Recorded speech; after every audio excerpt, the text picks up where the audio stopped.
সেই দোস্ত নতুন ব্লগলৈ আপোনালোকৰ স্বাগতম।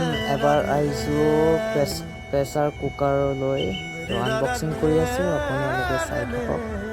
তো কোৱালিটিখন খুবেই ধুনীয়া, তো আনবক্সিং কৰি আছোঁ, আপোনালোকে দেখা পাব। তো কিমান ভাল বেয়া কমেণ্টত জনাব। সেয়া হ'ল, চাই লওক আপোনালোকে। আনবক্সিং কৰিলোঁ, পূৰা হেভি আৰু সেয়া বুক হ'ল। আপোনালোকে বেলেগ বেলেগ ধৰণৰ কালাৰ পাব।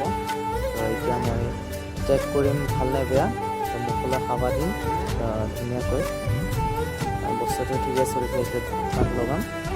তাৰ কোৱালিটি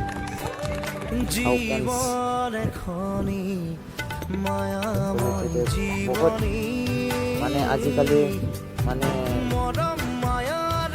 বহুত ধুনীয়া আৰু মানে চলি থকা কোৱালিটি হয়।